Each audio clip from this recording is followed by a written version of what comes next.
Ladies and gentlemen, welcome back to the official North Carolina Film Festival. I'm your host, Justin Yates, and there's nothing on here. Oh, okay. It's okay. We're live. Ladies and gentlemen, I'm here with Mr. Jim Ford from the film Small World. How are you, Mr. Ford? I'm doing good. Thanks so much for having me. Absolutely. Thank you for coming. So you drove all the way down from New York City. All the way from New York. And New York State or New York City? Work in New York City, but I'm just outside, about 30 minutes outside the city. Yep. Wow, Yeah. awesome. Well, really appreciate you submitting and for taking the time to come down and actually be here in person. It's awesome to be able to interview you. Yeah. I always like to try and aim for a festival in a place I've never been to or a place I kind of want to see. You know, it always works out. Awesome. Kind of like, so I've never been to New Bern, and I'm enjoying the city so Very far cool. and learning about it. Yeah. Well, welcome. Tell us a little bit about Small World. Yeah, so the film is, it's called Small World, and it's about these two strangers. They travel, halfway across the world to this distant foreign land, and, they meet at a bar.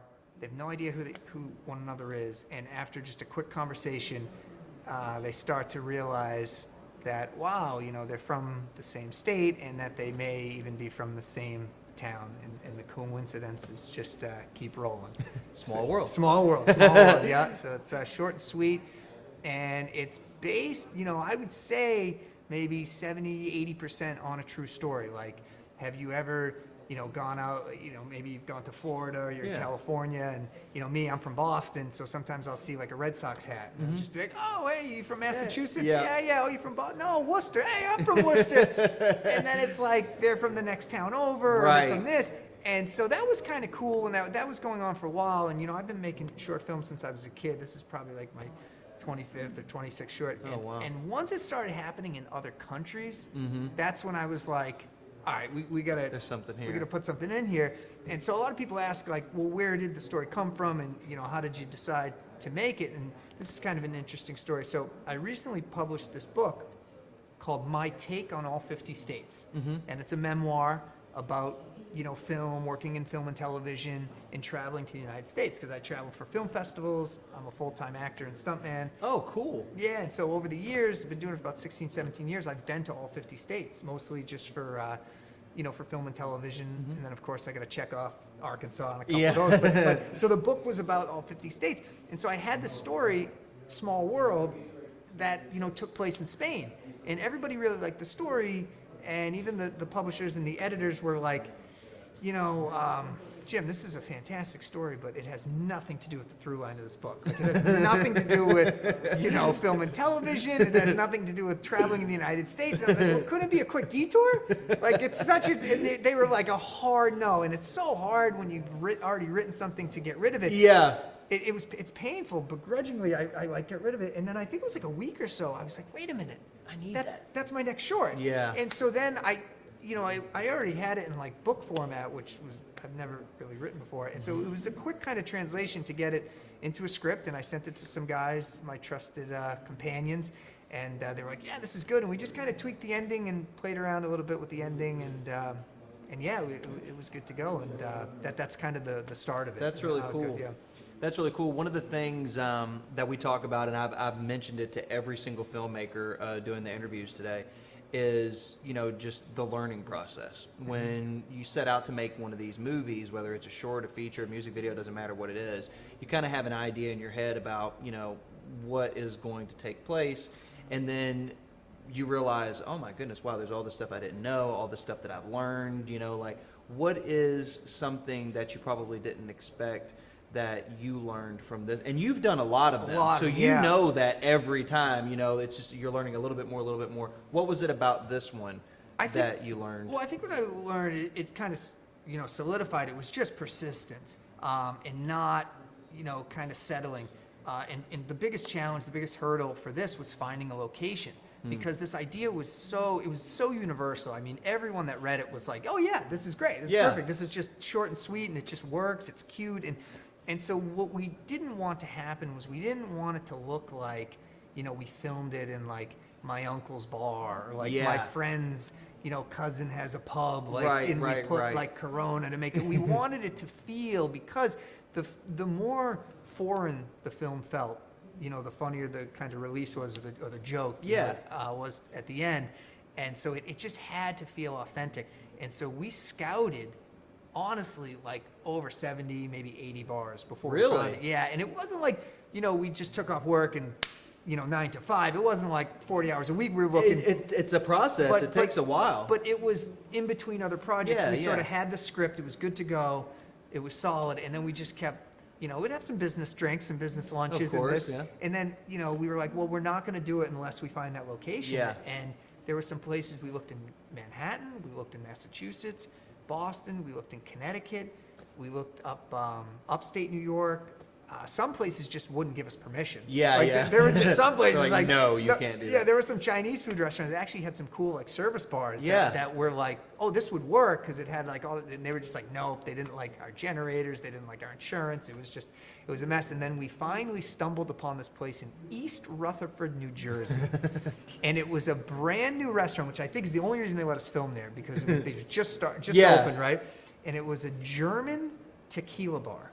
A German tequila bar, and then upstairs they had an event space that they were getting ready to like rent out, and the wife was like into weird art or whatever, and she was trying to make it look like it was from Thailand, like a themed wow. bar. So it had all sorts of stuff going on. That's cool. It was almost perfect, and she, when I approached her, we didn't have a huge budget. She was like, "This is amazing! Like, oh my God, I love the idea!" Like, and she brought in all. If you watch it, like, she brought in some Buddha statues. She brought in Yeah. like.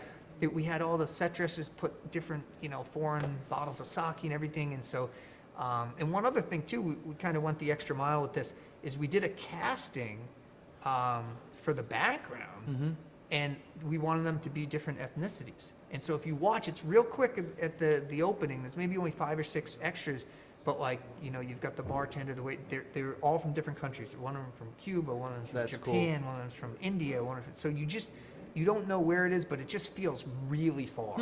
That's really interesting. So when the story goes way out, it just kind of comes back down. Yeah. It's wild being able to, talk to the filmmakers because it's art. It's all art, and art is so subjective, and there's all this emotion involved, and there's this vision and this feeling, and one person can watch a movie and somebody else can watch a movie and have two completely different Right, yeah. outlooks on it.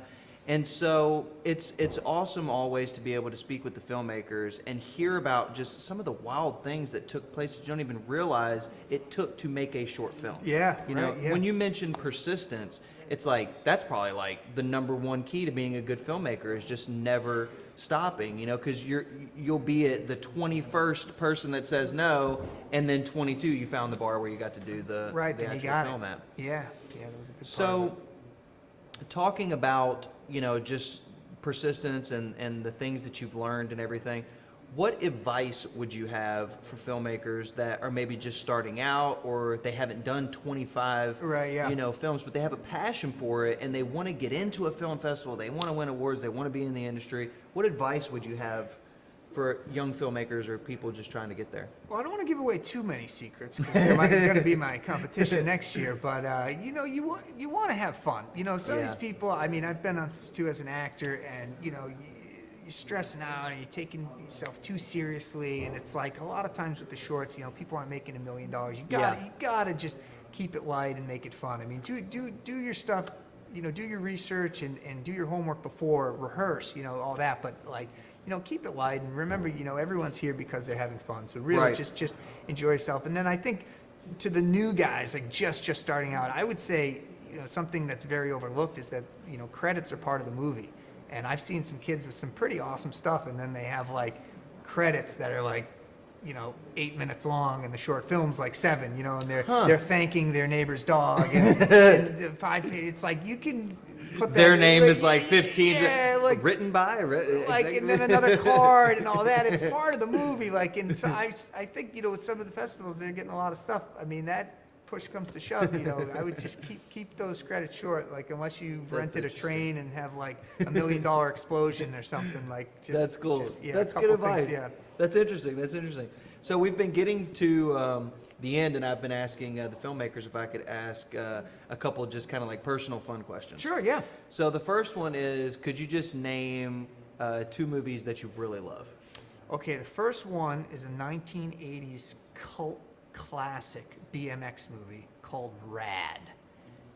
If you haven't heard of it, it's amazing. It's about this guy, Crew Jones, and he's got a paper route. Remember, we were all doing the BMX Yeah, back in yeah. the day, and the big shots come to town, and there's this huge like BMX race and event, and sponsored by everything, and Right. you have to have a sponsor to get the race. Yeah. Well, Crew Jones, he's got the thunder in his heart. He wants to do it. The locals come behind him, and it's a hometown hero type story. That's It's got an amazing awesome. soundtrack, and I don't know, Tyler Shear or whatever, the Rocky's wife or something. Uh-huh, She's yeah, one of the yeah. executive producers, and she's the mother in it. Oh, and it's wow. amazing. And I don't know the full story. I've met some of the guys, some of the BMX guys. Amazing film. Something was going on with it that they didn't want the rights to get out, and it was like the last movie to be available, like it's literally just now available to watch Really? online, yeah, Oh, to wow, buy for that's DVD. crazy. Yeah, they just didn't want to cave to Netflix or cave to anything, so you can finally watch Rad. Oh, wow, So that's it's awesome. an amazing movie. And then my second one is The Rock. Oh, with Nicolas Cage. Nicolas and- Cage. Welcome to the Rock. Welcome to Oh, The I Rock. love it. And Yeah, that's it's- one of my favorites. It's such a good. I was talking the other day, like, what's a good That popcorn is a movie? What's a good really guilty good pleasure? And I'm like, I don't even know that it is a guilty pleasure movie. It's just so well made. It is. It's that perfect, like, fish out of water scenario where he's the scientist that's not the field agent. Yeah.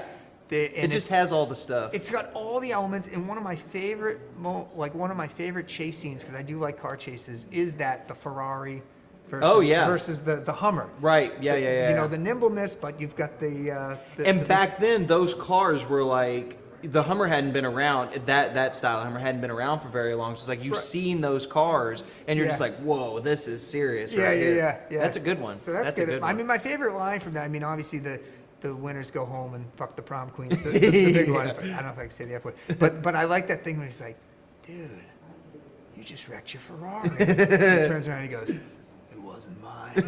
Yeah. That's my favorite line from that one. Have you yeah. seen the new Nicolas Cage movie where he's in it? Oh no, I just got the trailer. Yeah, I'm gonna watch it. it's- Someone it's just awesome. sent it. You So have to I see- you can't have to wait check to it watch out. that It's one. really Yeah. cool. Yep. So, what is a movie quote? Do you have a movie quote in your head that was like memorized or has stuck with you over the years? Yeah. Ask me who Ray Finkel is. Who's Ray Finkel? Soccer style kicker, graduated from College High, June 1977. Stetson honor graduate, May 1980. Holds 2 NCAA Division I records, one for most points in the season, one for longest drive. Former nickname the Mule, only professional athlete ever to come out of College High and won. Hell of a model American. Ace Ventura Ace won. Ventura! That That's was awesome. one of my favorite Definitely quotes. my favorite quote of the Yeah, day right yeah, there. that's one of my Okay. favorite Oh quotes, man, yeah. we almost need to end it right there. But I have one more question. So, what is a movie that is really popular that a bunch of people have seen that you either don't like or you've never seen it before? Well, so this is, I don't know how this happened. It's Jurassic Park, the original. What? I know. I'm a borderline cinephile. I've seen so many movies. Oh, I love wow. every movie, old and young, and for whatever reason, when it came out, I don't know, I just didn't get there, and people just kept wow, hyping it up, yeah, and it yeah, just yeah. time went on, and it's been on the list, and now with CGI, I don't know, but Now, have you seen Jurassic any Park- of the ones? Have you seen any of the other Jurassic No, Park? no, Okay, I well haven't. that's good. Yeah. Because the first one really is the best, and it's kind of low on the CG and everything. Yeah. They try to make a lot of that stuff. So that's the only movie that I have seen on VHS, on DVD, in the drive-in, Oh, wow. and in the theater. Wow. Because when I remember when it came out, our parents took us to see it in the drive-in. Okay. And that was like one of the only movies I ever saw in the drive-in. wow. I remember they were telling us, they were like, it's at 9 o'clock tonight, the show's, and I was like watching the clock Oh, the getting whole ready. time, Yeah, you don't want to miss just it. Yeah, waiting, yeah, yeah. waiting. I'm not gonna miss this one. Yeah. Well, I really appreciate it, Mr. Ford. It sucks. Our time's been out for a minute, but I just keep wanting to Okay. talk to you. I really appreciate it. Thank Yeah. you for driving all the way down. Thanks for having me. Yeah, it's a lot of fun. So how can people find out more about you? How can people eventually see the film you mentioned? So this one has enjoyed a very wonderful festival run so far. So it's already online. This is kind of winding down. So my website's jimford.com. Jim Ford, like the car. jimford.com, and you can go on there, and there's Forest Fire Production section. You can watch all my shorts, and you can even get that book, My Take on All 50 States, if you want. And there's some other great stories in there I think you'll enjoy. Awesome. Yeah. So- Awesome. Well, make sure that you check out Jim Ford online. Make sure that you search for Small World, and keep an eye on this filmmaker, Jim Ford. Fantastic guy. Thank you so much, Mr. Ford. Yeah. Ladies and gentlemen, we'll be right back with more from the live set here at the beautiful New Bern Civic Theater for the 4th annual North Carolina Film Festival.